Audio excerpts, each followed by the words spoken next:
Overnight, pro-Palestinian protesters gathering outside Columbia University's Hamilton Hall and then storming the building.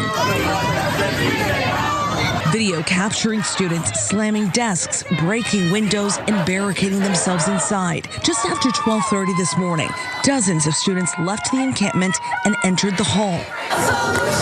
Students defiant, refusing to dismantle their encampment. The standoff between pro-Palestinian protesters and Columbia University's administrators devolved further yesterday with a notable escalation after the school gave students the ultimatum to leave, either dismantle your encampment or face severe punishment, including suspensions and arrest.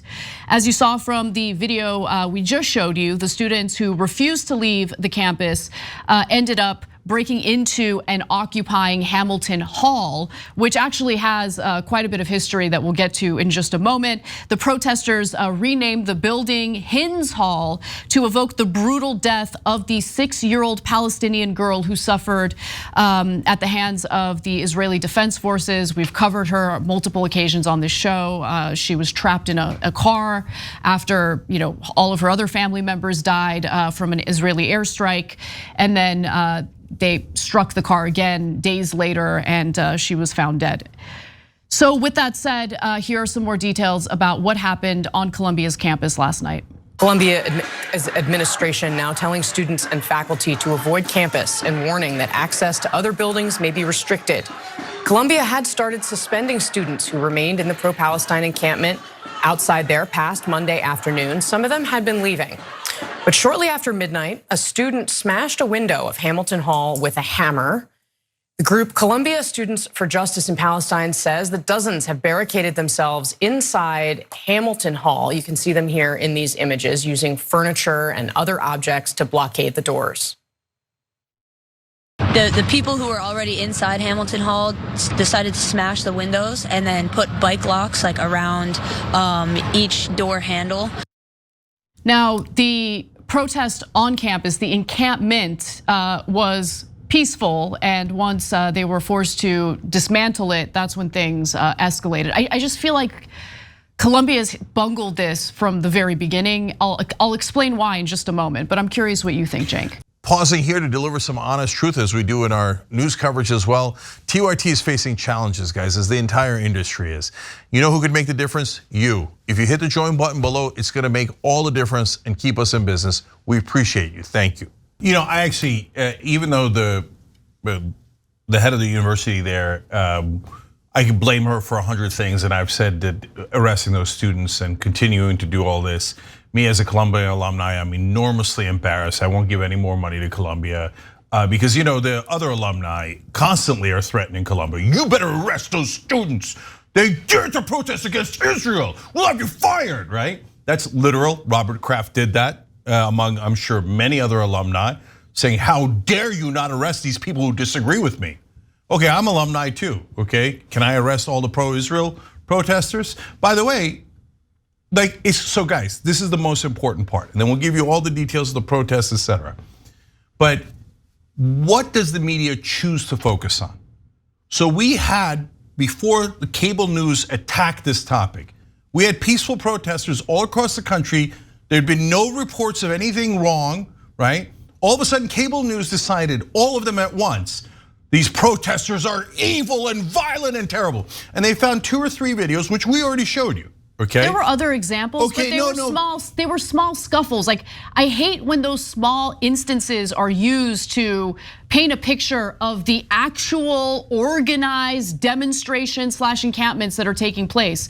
Those small scuffles existed, and those people, anyone who engages in any kind of assault against another student, anything that actually threatens the safety of another student or another protester should be dealt with immediately. But it would be wrong to paint a picture of the overall demonstration as a violent one. It's just wrong. But so, like I said, 2 or 3 in the beginning, right? And mostly done outside the campus by non-students.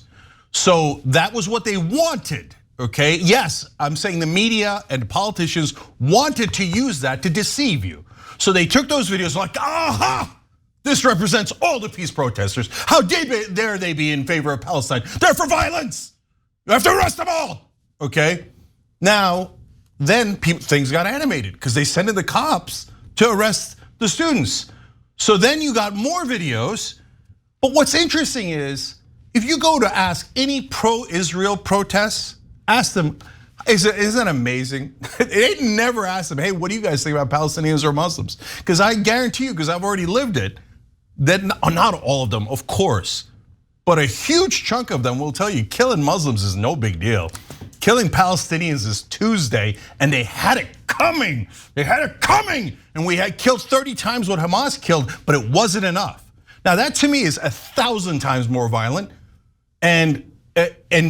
so if you wanted to find something wrong with either side, you could find 2, 3, or 12 or 20 videos on either side.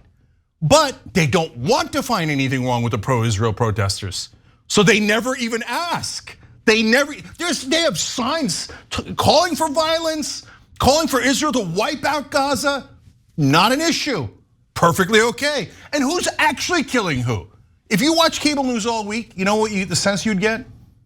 That the Palestinians are slaughtering the Israelis as we speak. That there's 30, like that all of Tel Aviv is gone, obliterated like Gaza. No, it's the other way around. So 98% of this is pure propaganda. And I've lived this movie several times, including the Iraq War. All the peace protesters, you know what they were called? Pro-terrorist. Just like this, another coincidence. Whenever it's peace or in favor of any, like, hey, maybe we shouldn't murder so many Muslims. All of a sudden the Muslim guys, the peace protesters, the Palestinians are all terrorists. Another side is moral and decent, as they're the ones doing the bombings. So you're gonna see here, so guys, that doesn't mean it's right to break into a building. It doesn't mean that it's right to harass any Jewish students. That's mental, that's insane. We're 100% against that. But is a single person on cable news being fair or objective about this? Absolutely not.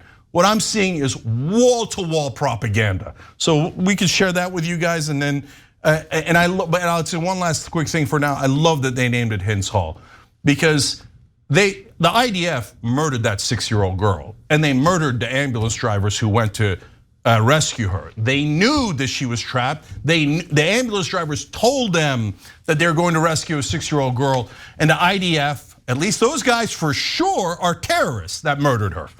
Terrorists! But nope, only Muslims can be terrorists.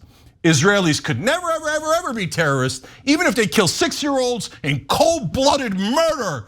And the ambulance drivers that went to go rescue them. Thank you for calling it Hins Hall. And everyone should know about it. You know how many people on cable news has talked about Hind now? After all the protests? None, zero. They mentioned, one person mentioned it, and everyone else is like, oh yeah, the protesters are the evil, violent one. Don't worry about what they're actually protesting. Don't worry about it, don't show it, don't show it. Oh, they're the violent ones. What, the other side killed 34,000? They're the violent ones, those goddamn peace protesters. So screw all of cable news and goddamn propaganda. Thanks for watching The Young Turks, really appreciate it. Another way to show support is through YouTube memberships. You'll get to interact with us more. There's live chat emojis, badges. You've got emojis of me, Anna, John, JR. So those are super fun. But you also get playback of our exclusive member-only shows and specials right after they air. So all of that, all you gotta do is click that join button right underneath the video. Thank you.